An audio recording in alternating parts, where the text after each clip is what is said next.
Flow Unleashed. Do you feel that your memory is one of your greatest assets? Or do you feel that your memory lets you down?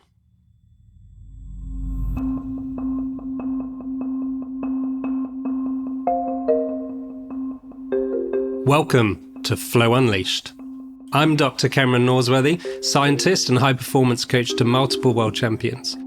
In this show, we unpack key insights on specific topics so that you are kept up to date with the latest science and practice of human performance.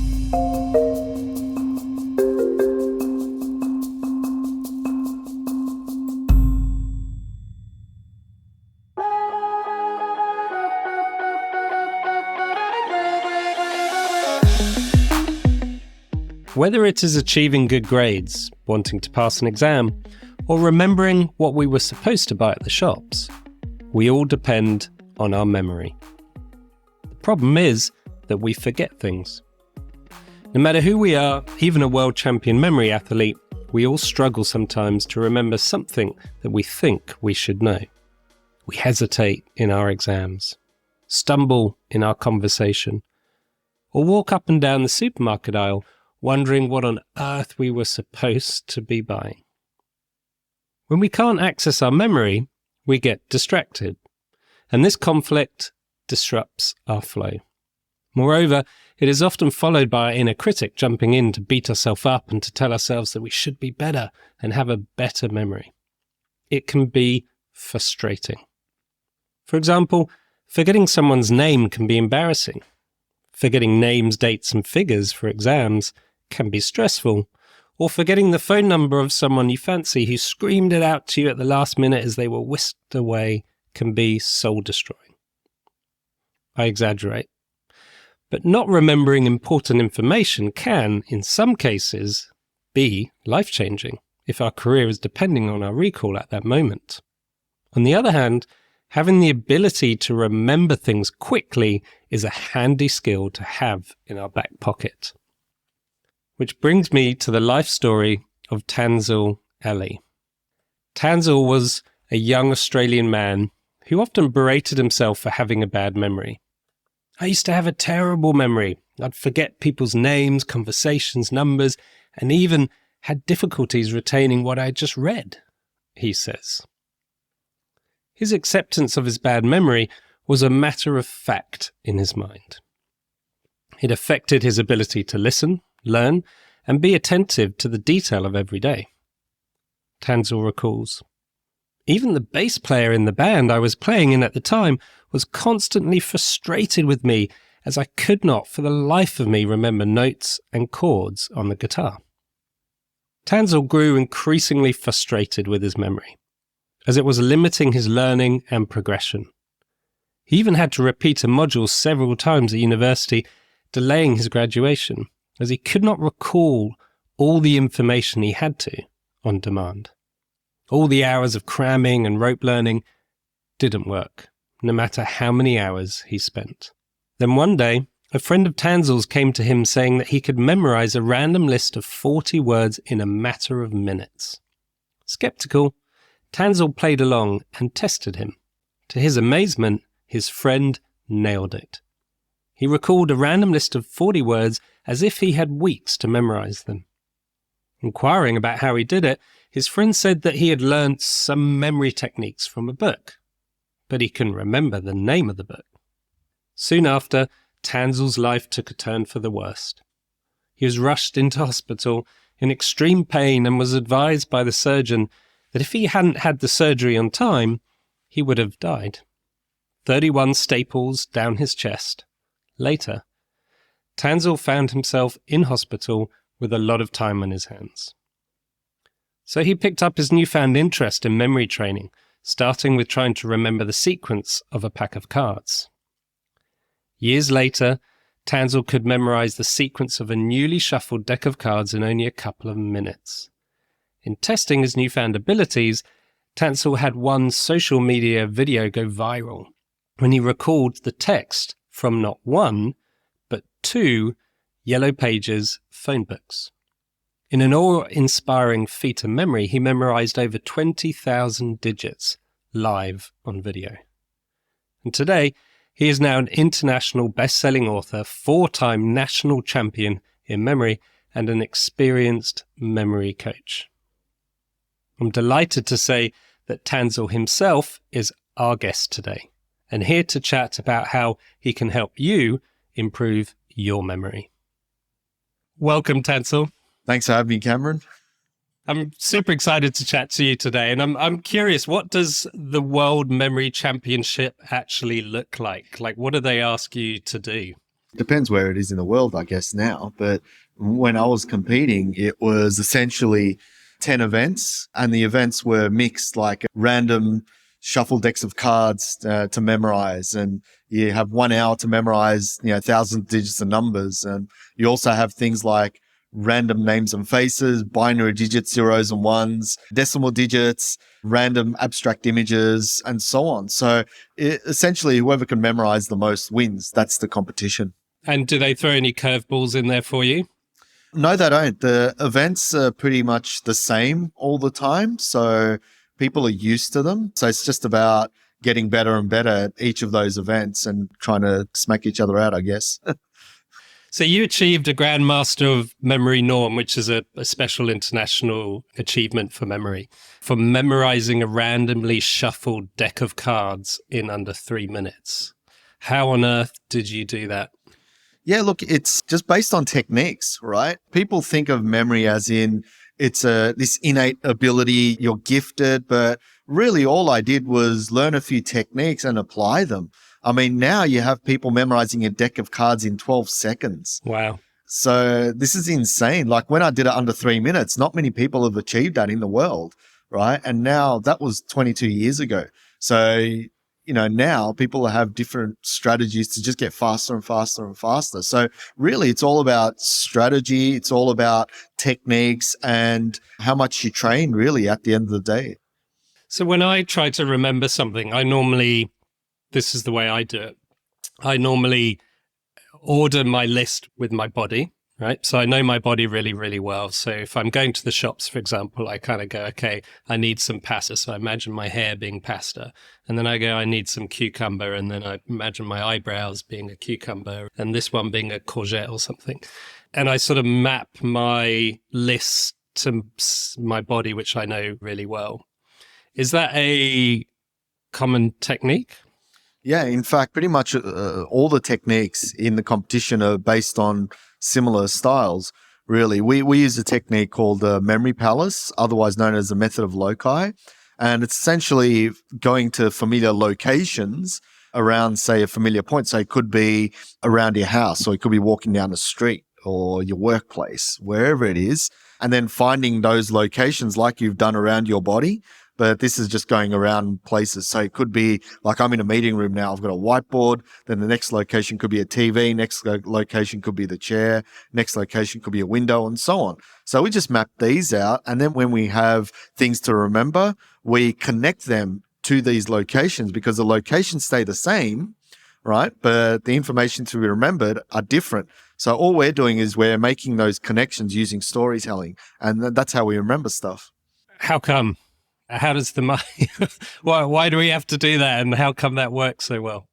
Well, the reason is that if we don't do that, then whatever we try and memorize, right, if we repeat it inside our head, there is no holding spot for it, right? It's like, think of files on a computer, right? You don't just chuck them all on your desktop, right? There's folders.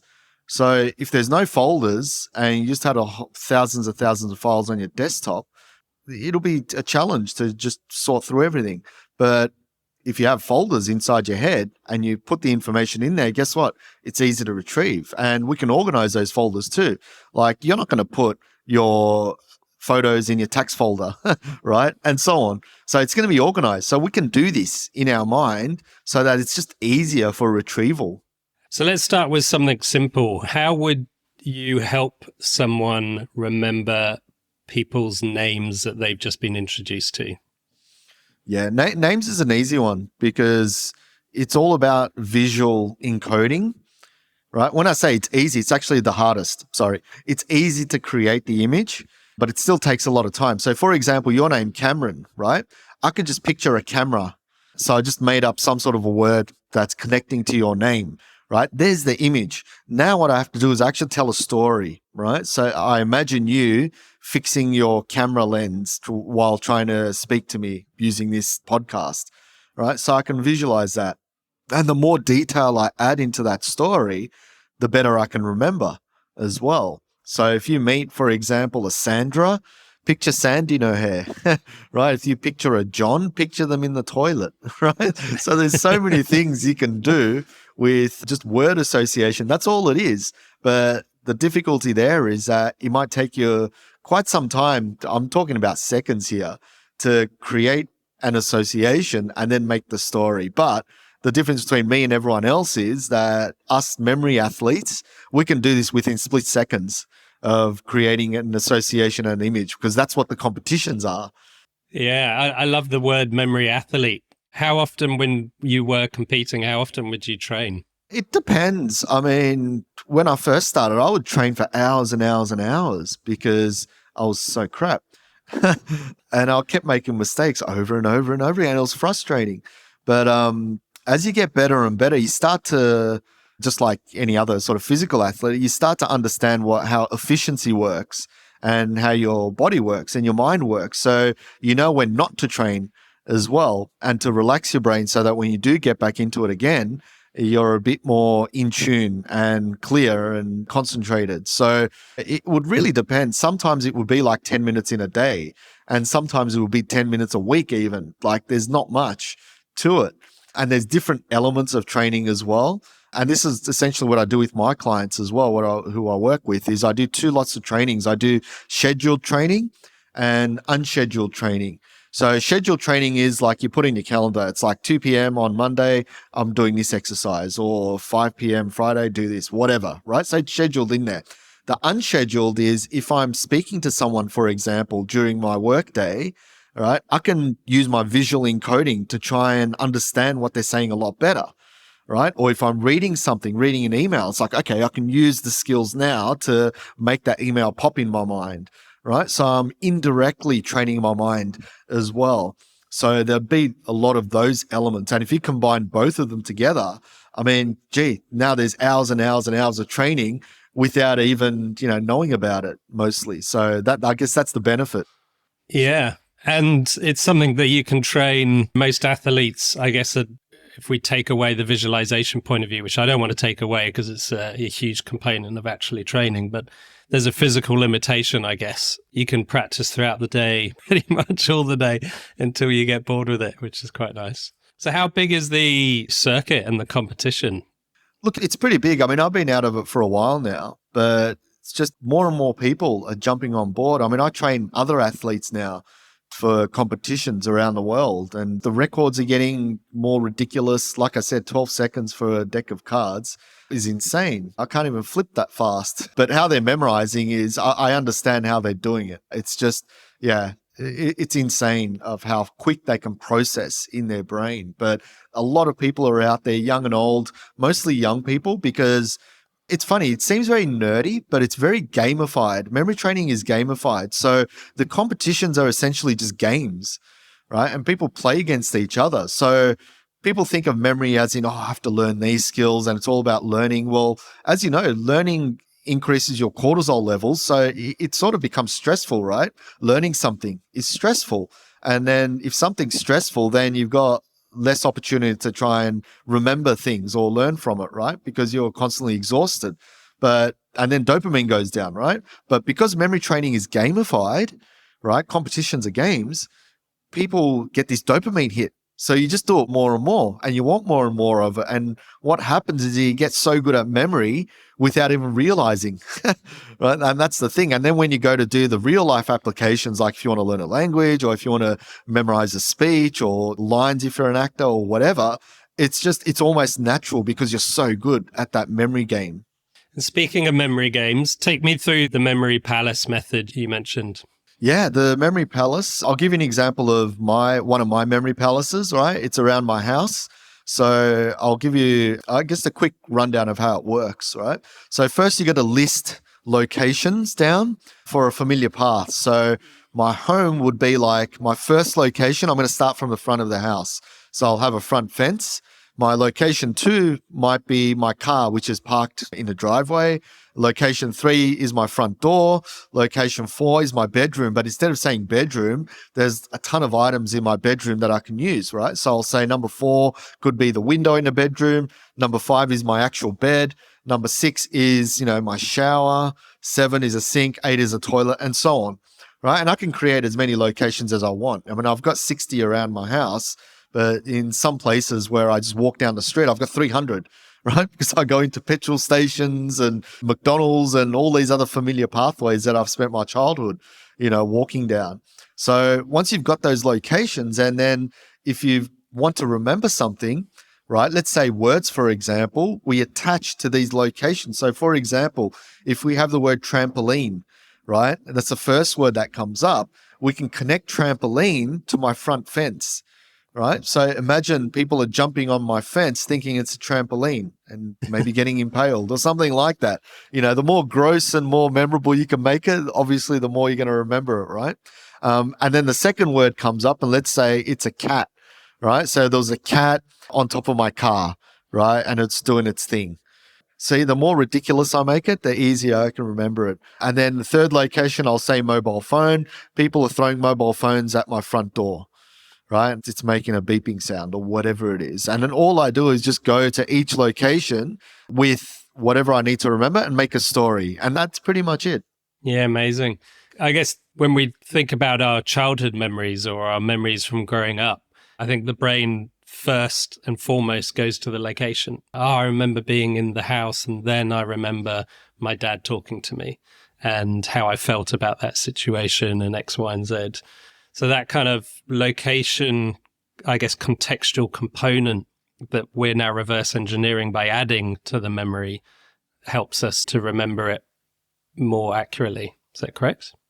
The location where you were as a child is just a trigger, I guess. And that's what we're dealing with. What you mentioned, they're just triggers to the memory, right? If you walk past a certain place, and you go, oh yeah, this is where I, first had my first kiss or whatever, right? That location is a trigger. So yeah, similar to what you said and what we did with the words earlier, the location is just a trigger. And you mentioned the more outlandish it is, the easier we remember it, which I love and I totally relate to. At times where I've actually, you talked earlier about remembering people's names, and I have used that, and I tend to make it as outlandish as possible. And the challenge comes about stopping myself laughing when I meet new people. Why is that? Why does it become so sticky if we make it more outlandish? Well, it stands out in your mind. I mean, if you just said John and there was what's the association for John? I mean, a toilet, right? If you just picture John toilet, I mean, it's kind of funny, right? But there's nothing happening. It's static. But if he's on the toilet and gets sucked in, or he's reading a paper and I don't know, he's cracking jokes or laughing to himself, now I'm building that narrative and it's memorable, right? So our brain remembers stories, not just static images, right? We can use static images. We can make the images memorable.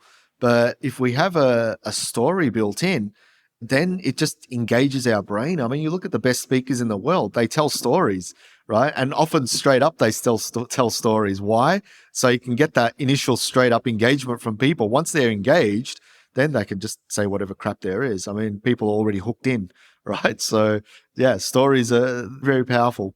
And what's the chunking method that I've heard you talk about helping people to speed read? What's the chunking method all about? Yeah, speed reading is essentially being able to read visually. That's what it simply is. And if you can read visually, then you can read a lot faster. So people think speed reading is like skipping words and skimming and so on, but it's not. You actually read everything, but instead of reading it, you're essentially looking at the words. You're looking at them. So for example, if it says, today I went to the zoo, right?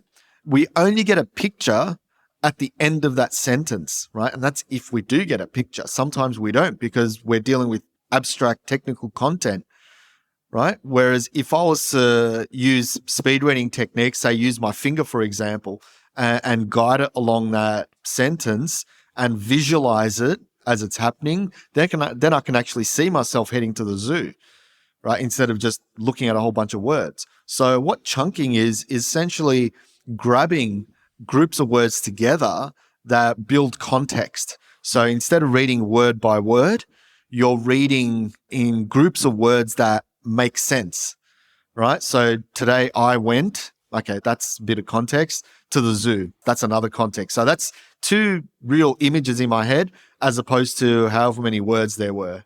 Nice. And often when we're using our periphery vision in that sense, we're looking at one word, but actually absorbing the words either side of it. When we use that periphery vision, that kind of connects more with our explicit cognition system and often has a greater connection to the more associative type stuff as well. Does that improve the more we use it? Do we kind of end up picking it up faster and faster and faster and faster? Or is it more something where you either have it or you don't? Yeah, I mean, I had a shocking memory. So as I learned it, I mean, I was horrible even when I did do really well in Australia and competing. So it's something that you just get better and better. Like if you do exercises, right, you're going to find a better way to lift the weights and you're going to find better form and better technique. And it's the same thing with memorizing, right? You're going to find better ways to be able to tackle that problem. And the more you do it, the better you get. It's like riding a bike. I mean, when you first learn it, you're going to be wobbling a bit, but then it's like, oh yeah, I can ride it, but I still have to be conscious. Now I can ride and chuck wheelies or whatever, do all that sort of stuff. So once you get a hold of these techniques and you keep practicing, you get better and better. Now it's not about, oh yeah, I can do these techniques. It's about, well, okay, how can I utilize this in my everyday life? How can I use it to my advantage? And that's where the real skill of memory comes in. It's not being able to do it. It's like, well, how can I use it so I can, improve my career or help others even?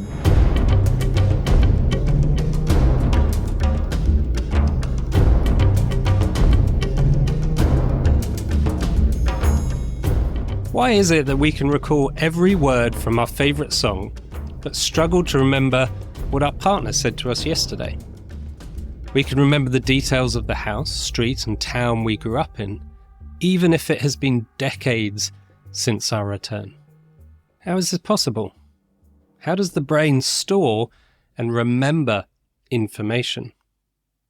From what we understand to date, memories occur when the brain activates specific groups of neurons. Every time the brain gets triggered by something, this could be a word, smell, colour, feeling, or location, the brain sets off a string of electrical signals in the brain that travel down various pathways. To access a certain memory, the electrical activity in the brain activates a specific pattern of neural pathways that allow access to the stored memory. Norsworthy from the Department of Psychology, Mount Allison University in Canada, outlines in the Frontiers in Human Neuroscience journal that there are two types of memory consolidation processes: cellular consolidation and system consolidation. Cellular consolidation is the process of stabilizing information by strengthening synaptic connections, whilst system consolidation models suggest that memories are initially stored in the hippocampus region of the brain and are gradually consolidated into the neocortex area of the brain over time for long-term memory. The process of creating a memory is a multifaceted cognitive process that involves different stages. Firstly, encoding, then consolidation, recovery, and reconsolidation. The first stage, encoding, is the process of creating and storing information into a memory. To remember one encoded information more than another, the brain works to make this encoding process complex and comprehensive, or as I might say, sticky. To retain information over time, we need to encode the information into a more stable form of memory. This means converting the incoming sensory input into a neural code that we can then store and retrieve for a later date. The strength of our memory, therefore, depends on the strength of these pathways and the neural connections between the pathways. The strength and durability of this coding process is influenced heavily by a range of factors, such as the focus we give it, emotional significance, repetition, and relevance. To understand how to reverse engineer memory, it also helps to realize that encoding can happen in a number of different ways that can alter the strength of these pathways.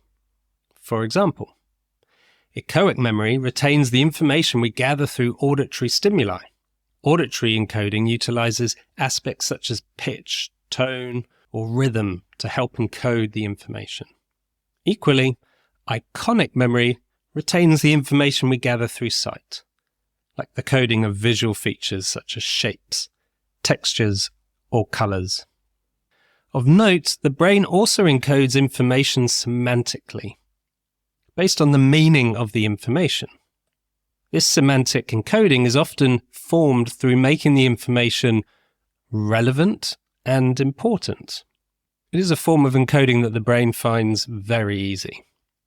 And these types of encoding are not mutually exclusive. Depending on whether the information came from a visual, auditory, olfactory, or tactile input, or a multitude of these mediums, the memory can become more or less sticky. The more in-depth and more multifaceted each encoding becomes, the stronger the memory. Take, for example, a text message you receive from a delivery company about a package that you have been waiting for. Initially, we encode the delivery details and the time of delivery visually as we read it. Then, as we realize that the text is confirming the special delivery of a surprise present for our friend that took many hours to choose, and in this recall we also trigger a sense of excitement and anticipation to see their reaction when we give them the present, we start to encode the original text message semantically.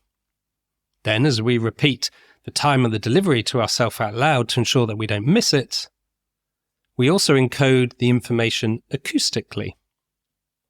Together, this multi-sensory and semantic coding makes the information in the text message very sticky and strengthens the neural pathways that are needed to access and remember the time of arrival and the details on the delivery note. Now, once this information is encoded, the process of consolidation occurs. Consolidation helps to increase memory resistance to interference and decay. The consolidation process includes the stabilization and integration of memory. It involves the process of moving the memory from short-term memory to long-term memory through a hippocampal neocortical binding process, thus incorporating newly acquired information into existing cognitive schemata. If completed correctly, this consolidation process creates enduring structural modifications in the brain. As Blake Richards, assistant professor in the Department of Biological Sciences and fellow at the Canadian Institute for Advanced Research, explains, so the ultimate question at the cellular level as to whether or not a memory gets stored is, does that process actually complete properly? Do all the molecular signals get transmitted to ensure that the cell changes physically? This consolidation process, possibly more than any other, is most sensitive to the interference of stress and fatigue. If sleep quality is low, for example, the structural modifications at a cellular level may not complete. And since much of our memory consolidation occurs when we sleep, memory consolidation, reconsolidation, and synaptic downscaling cannot occur if we do not have sufficient non-rapid eye movement or rapid eye movement REM sleep. Sleep quality is critical to the formation of our memory. Once consolidated, to remember, we have to retrieve the information. And to do so, memory retrieval involves accessing, selecting, and reactivating or reconstructing the stored memory. The more connections, the stronger the link, and the faster access we have to the memory. And this is where the opportunity to aid this process and improve our memory recall enters the process. If we can create more contextual or sensory retrieval cues in the encoding process and become more familiar with these cues, then the retrieval process becomes radically faster. Conversely, if these cues are not embedded and the encoding process is not sticky, forgetting occurs, as there are an inadequate number of associated memory traces to activate upon the recall attempt. Whilst we may be frustrated forgetting something every once in a while, it is important to remember that forgetting is a very natural process, as the brain tries to update itself and prioritize information. Some researchers suggest that we forget 90% of the information within a week if we don't try to retain it. Forgetting can occur not just from encoding failure or retrieval failure, but also from memory decay, as old pathways are not reinforced, or from interference as similar memories compete for retrieval, or when new memories overwrite old ones. Or we forget sometimes because the brain actively works to forget memories, such as disturbing or traumatic experiences. This is also known as motivated forgetting. Okay, time to get back to being a bit more practical with Tansel. So what are some of the biggest mistakes people make when trying to remember something or even actively trying to improve their memory? Yeah, I like that question. With memory, it's all about, again, two things, really. Creating an image, so encoding, right? So you got something that's abstract, right? Doesn't make any sense. Well, how do I create an image from it? Names is a classic example, right, that I gave. Camera, bang. Okay, I've made that image, right? Often people don't know how to make that image clear in their minds, or they just can't do it. So that's one issue. When I say they can't do it, they can, but it's very weak, right? When I say it's weak, it's like camera, but you can't really visualize a camera, right? Whereas if I come up with my own personal camera or my iPhone camera, now it's something specific. I can sort of put an image to it, right? So it's just about ambiguous images creation. So that's one mistake people can make. The other mistake is the storytelling part, right? If I've got camera, well, that's great. Now I have to connect that story to your name, right? Or to your face. How do I make a story with camera and your face? And I gave the example before of you're trying to fix your lens from your camera. I can see you maybe shaking the screen or something like that, getting frustrated, banging on your camera. For me, it comes instantly because I've been doing it for over 22 years. But for a lot of people, if they don't have this skill of storytelling, then it's going to either take them a very long time or they'll just put their hands in the air. It's like, I don't know. And that's where I come in and help people out as well to speed up the processing for the storytelling and the image creation as well. Fascinating. The more senses we use to create that story, does that help? You talked about the memory palace and people going on the fence. And I imagine if someone's using the fence as your trampoline and they've hurt their ass and suddenly you bring like a sharp pain, that sort of sensation of pain with it, or you saw me frustrated with my camera and you associate that emotion of frustration with it. If we kind of mix in smells and tastes and touch, does that then create a better fabricated story and a more complete memory? Yeah, absolutely. And that's one of the key things that I first talk to people about when they get into memory is the foundation skills of memory is essentially that. How can you strengthen an image and a story using all your senses, using movement, using even yourself? Because if you don't use yourself and you picture someone else, you can't really use your senses that much, right? Whereas if you cut your hand, it's like, yeah, I might get grossed out, but if I cut my hand, I'm going to feel it, right? So people can't tell, the brain can't tell what's real and what's not. Right? That's why people get scared from horror movies. Well, we know it's not real, but why does that happen? Because our brain can't differentiate. So if you can feel something, if you can use your senses, mate, it's so much more memorable as well. And what are the common difficulties people have? Like you've coached for years, decades. What are the common difficulties you see people struggle with? Yeah, a lot of it is information overload people have. There's so much going on in people's lives, work. It's not like they don't have a bad memory. Some people have really good memory, but they just don't know how to decipher from all this information, right? And how to even learn from it and so on. So it's just about showing people how to organize that information and how to not just remember everything, but understand, because people think that because you've got so much information, you need to memorize it all, or you need to read a book and memorize it. No, you don't. You need to comprehend it. You need to understand what's going on. And then only at the end, if you need to memorize something, you memorize it. So that's the issue. And along with that comes like concentration issues, focus issues, right? Procrastination, time management. So all these other issues, mental performance is affected from. And I guess it's funny because that's where it leads to. And that's what I've been helping as well, of not just athletes, but people that want to perform in their everyday life and they can't do simple tasks because they've really crowded their brain.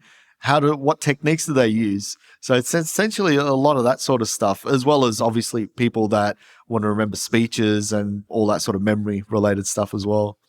So, and that's what got me into it as well. I was just curious about, well, how does this stuff even work? I mean, I've got a shocking memory and I tried a few techniques and they worked. And I thought, wow, what's going on? Really?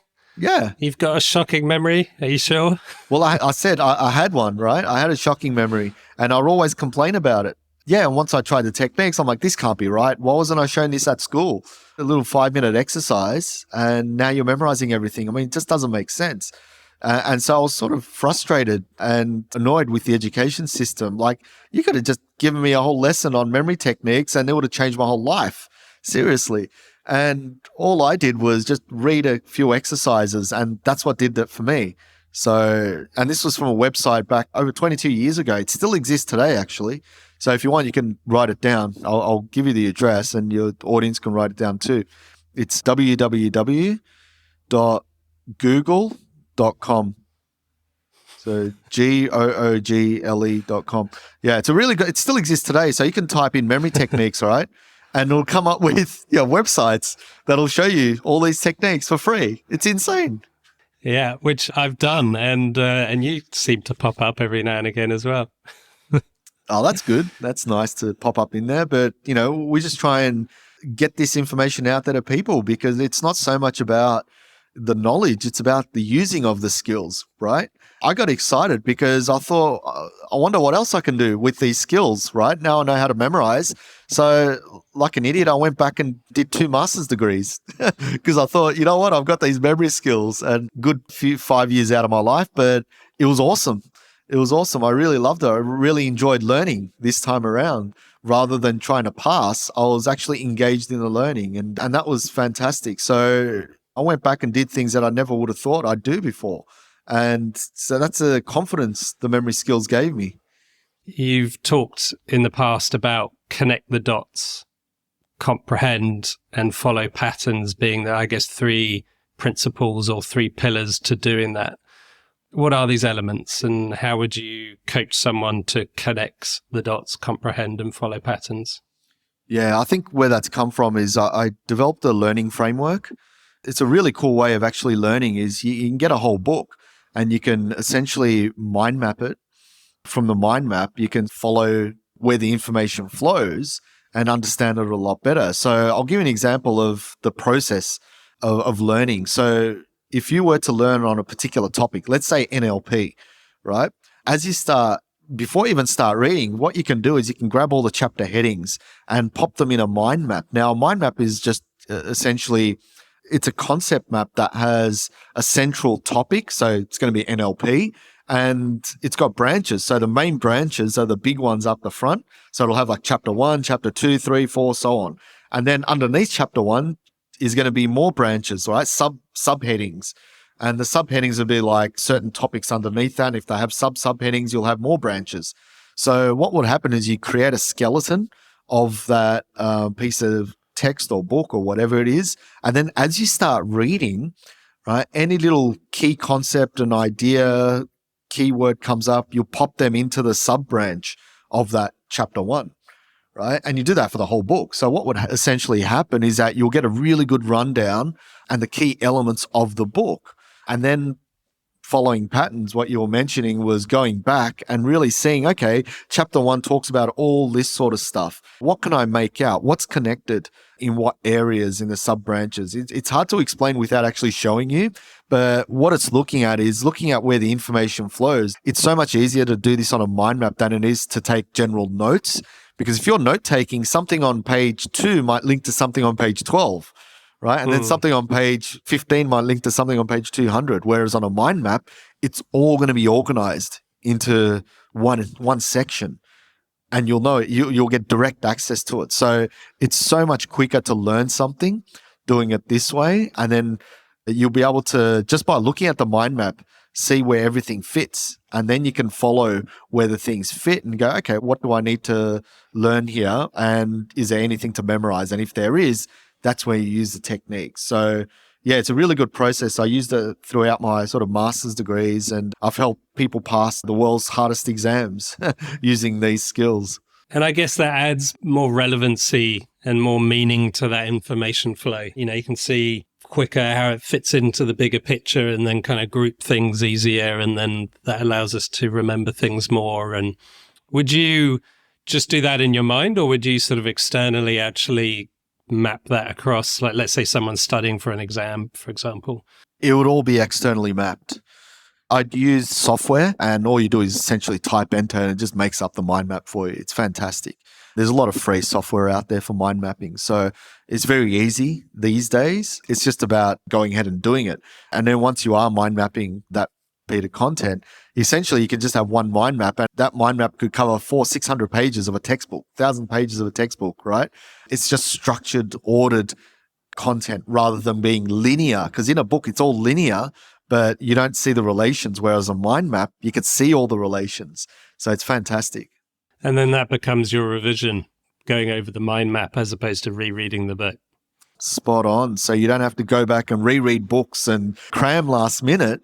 You're going to be front loading a lot of the work, right? So it's going to take you longer to create the mind map and all that sort of stuff. But when you do your revision, guess what? You don't have to cram. It's like everything's already in there and it's already organized. And because you've already previewed it a few times, things are just embedded in there, and you can just go into the exam confident. Yeah, I work with a lot of surgeons who are kind of registrars looking to become consultants. And I've got to get you involved, because they sit down for a whole year and just read and read and read and read. And I spend a bit of my time, even though it's not my area of expertise, trying to help them to categorize, group, and output as well. I'm fascinated how when we try to output something, like when we try and teach someone, or when we create a podcast about it, or when we write it down, or if we sort of output it, externalize it, we're able to embed it. When we're able to teach something, we know it much better than having just sort of learnt it personally. Yeah, absolutely. And that's one of the reasons why I got into teaching this stuff, so I could better myself and my knowledge, because now you're out there researching, you're looking at better methods. Is it going to work better this way? You can also experiment a bit as well and try new things. So I love that approach, and it only makes you better, I believe, anyway. Thanks for listening. If you're enjoying this episode, please hit the subscribe or follow button. Every subscription helps me to spend more time making this show even more valuable for you. So please hit the subscribe button now. Okay, let's dive back in. So coming back to this categorizing and creating this folder system for the content that we're trying to learn, would you literally be throwing in big chunks of text, or would you kind of read the big chunk of text and then try and, I guess, associate that chunk of text with 3 words or what have you? So that mind map is a bunch or a list of categories and folders of smaller phrases or one-word keywords? Or would you actually put images in there and videos in there and text in there? I try and make the process as easy as possible. I don't like putting whole chunks of information in, because if you can summarize it, if you can just put your understanding, so much better. Because at the end of the day, you want to understand what you're doing. You don't want to just chuck stuff in there. So if you can understand it and then put your understanding in, into those folders, then it's going to be so much easier when you go back and review. You go, that's what it was. And if you still don't know, you can always look it up and improve your mind map or add a couple more things in there in the notes section or something like that. So yeah, it's always good to do that. When we first try and learn something, what we're doing is, you pick up a book, you're reading, but you're also trying to study it. You're trying to remember it. You're trying to reflect on it. You're trying to ask questions in your mind. You're trying to do your homework from it. You're trying to do so many things at once, right? Whereas what I do essentially with this process is you're just picking one thing. So you're mapping the skeleton. Okay. Then you're getting the keywords. All right. Then you're getting the sections, and then slowly you're putting meaning behind it. It's like, okay, this is the first paragraph. This is what it is. That's what it is, and so on. So you essentially start from not using your brain to using the brain, at the end when you really have to memorize stuff. And to be honest, after you've done all that mapping and visualization and encoding and stuff, there's literally not much to memorize because you've already understood most of it. So you've got your system, you've done your training, feel really confident in the process you're going to use to remember something, and you find yourself at the Australian National Championships and the pressure sets in and potentially a bit of doubt. How did you overcome that kind of pressure at the time? Yeah, good question. Look, when I first started, I was going for the win, right? So this was back in 2002. So I was confident and I came second in Australia. So I didn't quite win. Like, damn, so close. And the following year, same thing happened again, second. And this kept happening. I came second many, many times. And it took me 6 years to eventually win a competition, right? 6 years. So my mental state was, don't mess it up again type of thing. So not very good. I was focusing on the mess up part, but I was also doing the same thing over and over again, expecting a different result, right? So I hadn't really changed much. And yeah, then I realized that, look, I need to focus. I need to change something. And what you spoke about earlier about using your senses, and we spoke about the memory principles, I worked on that. And to be honest, that helped me more than even the memory technique itself. Because if you can visualize really well, if you can tell a story really well, it's going to make you remember. So that's what I focused on, the storytelling component. And so I went into the competition knowing this, and eventually I won because of the effectiveness of what I was doing. And then, I won, 3 more after that in a row since I entered, because I just knew the power of it. And not only did I beat people, but I doubled their score as well because of the effectiveness of the training system. So I changed my training system. I wasn't memorizing, because before I was memorizing 100% of the time. Now, when you mention how often do you practice, right? Now I'd probably only do 10% memorizing and 90% visualization and making things memorable, because that's what the competition is. It's a memory competition. Eventually it's a recall competition, but if you do the memorization well, the recall is almost automatic. So would you say your attitude also changed from that second to winning, where you were less in it for the win and more in it to carry out that technique and to carry and put those principles into practice? Yeah, it's funny you mention that, because I do a lot of stuff with athletes on mindset and training for high performance and stuff like that. And I just focused on my process, to be honest. I wasn't so much goal oriented.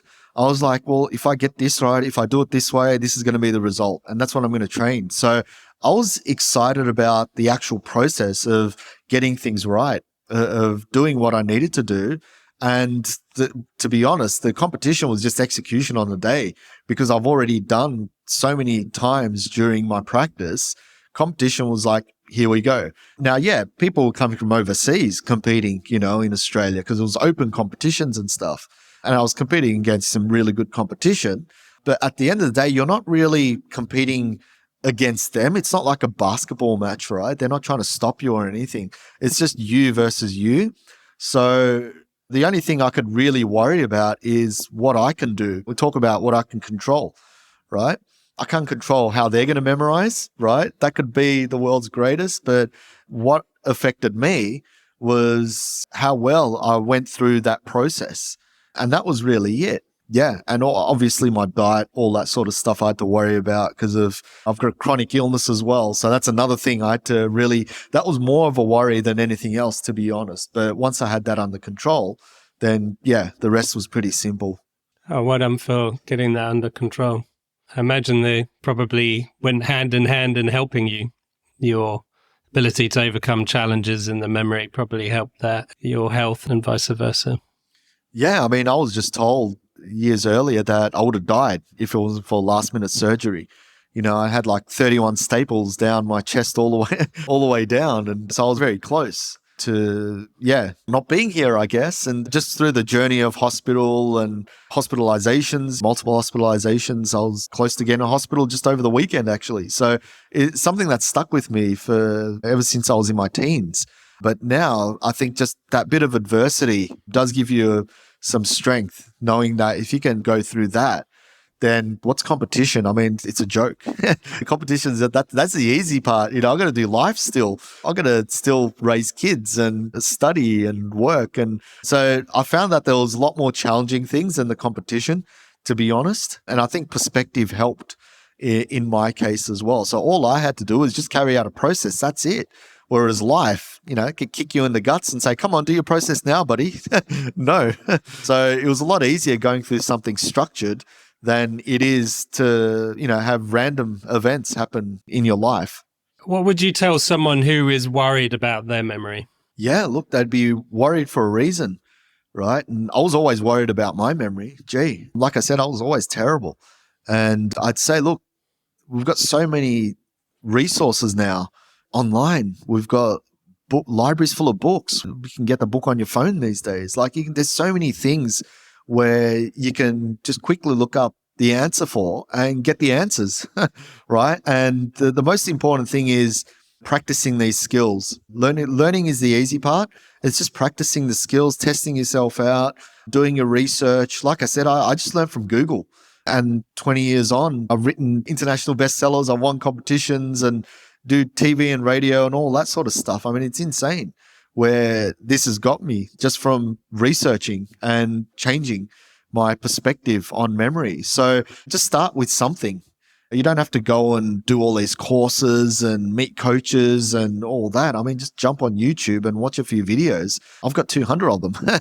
Go and watch a video and do a technique and you'd be absolutely surprised of what you can probably do.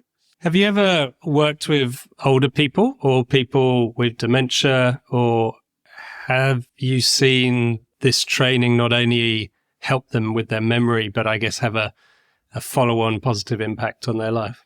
Yeah, I have actually. Years ago, I ran a session for the University of the Third Age.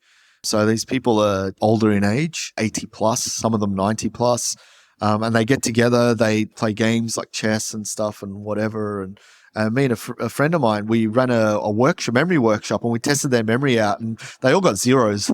And we thought, okay, this is going to be interesting. We showed them the techniques, and by the end of our workshop, they were memorizing just as much as we were. So it was pretty insane. Wow. I thought, wow, this is cool. I never thought this would happen. And then my grandmother, who had dementia, she passed away last week, actually. And I showed her when she was early onset, and she was able to remember where she got the tomatoes from the grocery store and all this sort of stuff. So yeah, because memory's got to do with imagination, storytelling, people don't really lose that ability. And if you can use that ability to imagine and create something, then you've got that ability to remember, right? And that's how it works. Yeah, I love that. And I love the fact there's a third age university. Never heard that before. This is fantastic. Yeah, it's great. There's also been research that if you're in your older years and you're training, you keep learning and so on, you live longer, right? And I was looking at these guys, and these guys looked amazing at their age. I thought, wow, how do you get to this age? You speak to them, and I've seen interviews online as well, is they just keep active all the time. And you look at the research being done on the blue zones as well, and these people are always active. They're always either walking or socializing and doing stuff. You know, I think that's the real way to improve yourself, is not just with the memory knowledge, but to just keep at something, get to do something instead of just being static, because that's going to bring about death, essentially. I think I might put in my application now so I don't forget about it. When I get an email or something in the post that I'm 80 saying, right, your course is ready. Just to pick up on something we said earlier, your coaching work, this assumption is not just about helping people acquire memory skills, but as a coach, I imagine you work with helping people to overcome challenges and rewrite their beliefs and transform into the person they want to be. And how do you help people change their belief around, I've got a crap memory. Oh, actually, maybe I do have capacity. Maybe my brain can be neuroplastic. Yeah, I've got a really cool exercise for this, actually. What I get people to do, and I've got a couple of clients like this, actually, is one of them was, for example, was saying like, I can't do this and I'm no good at this and so on, right? So what I said was, okay, here's an exercise we're going to do. And I got him to do this on a mind map as well, right? So what I get people to do is I get them to write down all their negative beliefs, right? And whenever it comes to their mind, just to write it down, the negative beliefs. Like, don't not acknowledge it, right? Or don't try and get to the positive straight away. Just write down, acknowledge. I can't improve my memory, or I can't learn this, or whatever it is that they're saying, right? Then what I want you to do is I want you to create an open question from it, right? Something like, how can I improve my memory? Or how can I learn such and such? How can I, right? So what that does is that it gives them possibilities, right? So for example, if say I can't remember names, right? Well, that's just a one no, right? I see that as a one no, you've given up. I can't remember names, right? There's only one giving up. That's it. But if you say, how can I remember names? Now there's a gazillion possibilities. Say, you know what? How can I remember? I don't know, but there are books out there. There's YouTube. I might watch a few videos. I might speak to Tansel. I might blah, blah, blah, blah, blah. So you'll come up with 10 things just then and there on how you can remember names, and you go out and do those things, right? So what I try and do for people's beliefs is I try and keep it objective, or things that we can measure, right? Rather than getting them to believe a certain thing, I get them to write down possibilities and then expand on those possibilities and then say, okay, now I want you to go out and do those things, right? Because I can guarantee you that the answers are there somewhere. And if they do all that and they say, look, I've tried everything, I'll say, no, you haven't. You haven't tried anything. Yeah. So go ahead and do these things. Because I've had people come to me and say, look, Tansel, I've tried losing weight. I've tried everything. It just doesn't work. I'm like, you have not tried everything. I can guarantee you that. Even if you speak to every single person in the world, that's still not trying everything, right? Go ahead and do this, this, this, and this. So there's only one no, one giving up, but there's like a gazillion open-ended opportunities to go and try. And usually people find the answer in there. And once they do, that belief just skyrockets. What do you think makes you a good coach? Good question. Gee, I'm not taking any more shit from people, I guess. I'm a little bit more harder, I guess, on people because, yeah, I was always the easygoing, happy and loving, caring, never want any trouble, all that sort of stuff. But when you do coaching, that sort of doesn't work in a way, because people don't need that love and whatever it is. People need answers. And sometimes the answers are not what people want to hear. Right? So that's why I'm a bit more direct now.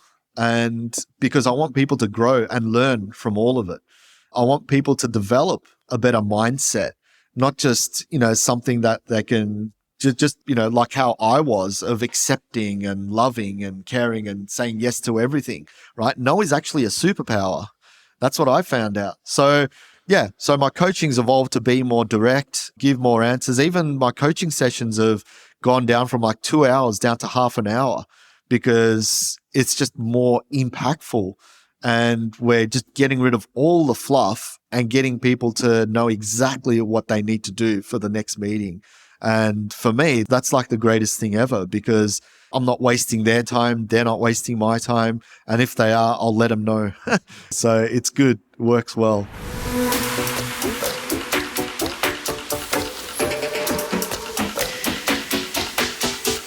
In coming to a close, we have sort of two customary questions that we ask every guest. One is, a book or film that changed your life that you'd like to recommend? And the second is if you have a question for myself to put me in the hot seat. Yeah, really good book. I remember reading a while ago. I read it a couple of times now. Is The Subtle Art of Not Giving a Fuck Oh, yeah. by Mark Manson. Really good, because I was that guy that was always saying yes to everything and worrying about everything, and the Stoic philosophies in there of just you can only control yourself and just saying no to things and just being in control really made me more empowered. So I always recommend that book to everyone. Time to flip the mic. The question for you is, what made you get into all of this and your podcasting and all the cool things that you're into with the high performance? I think wanting to help people, similar along the lines of your answer, I was a junior athlete and struggled with those performance settings, right? And I used to stutter as a kid and felt the anxiety and the pressure, and then found skills that helped me to overcome that, and found skills to help me perform under pressure, and realize that, it's not something you're born with or not. It's actually something that you can train. And over the years, found so much helpful information either in research or in practice. And so through my work, both in research and practice, just trying to get these skills widely known. And topics like this, the reason why I do the podcast is everyone struggles with memory. I struggle with it. And then you beat yourself up about it. Oh, no, why can't I remember it? And most of the time I'm too busy beating myself up about it instead of just applying some association skill or some technique that you've talked about today. And so I think having these conversations and just exposing them is really helpful to helping us all. And if we're working with other people, listening to these things, it just constantly adds an extra string to our bow and a new conversation to have. Yeah, that's great. I love that, because this sort of stuff needs to get out there. And it's like, if you're that person, it's like, man, this podcast is speaking to me. That's what you feel. And it's great. I mean, if we can touch just one person, it means the world for me anyway. If I can just at least get one person to be better by using these skills. So yeah, that's the exciting thing from what we're doing, I guess. Yeah, it's a privilege, this career. All right. Well, thank you very much for your time, Tansel. Thanks, Steve. Sorry, Cameron.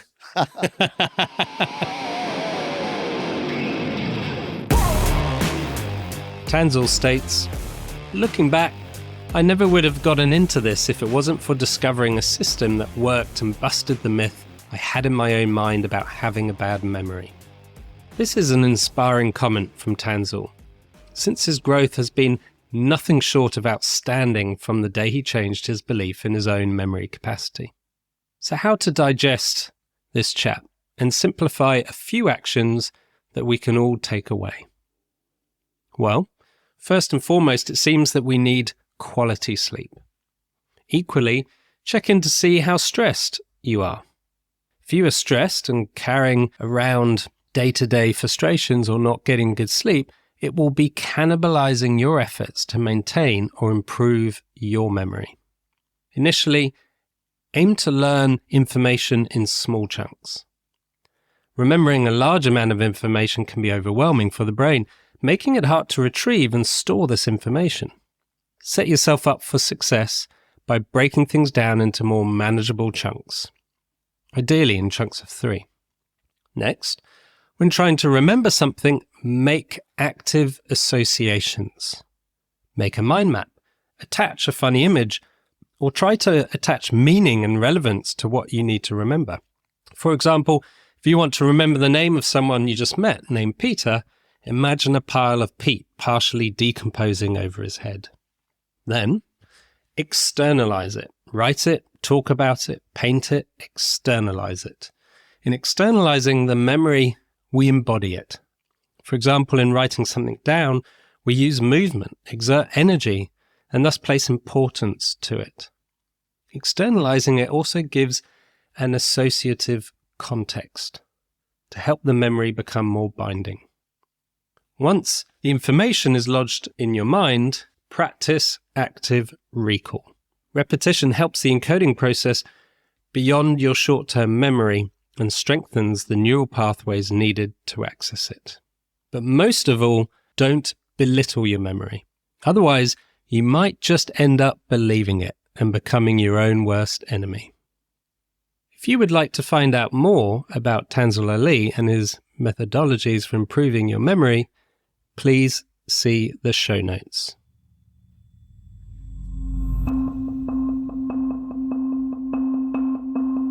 Thank you for listening to Flow Unleashed. If you enjoyed listening, please subscribe to get notified when our next episode drops. The more people that subscribe, the better I can make the show for you. Equally, please leave a review. Your review will go a long way to helping others find this pod. Until the next time, thank you for listening to Flow Unleashed.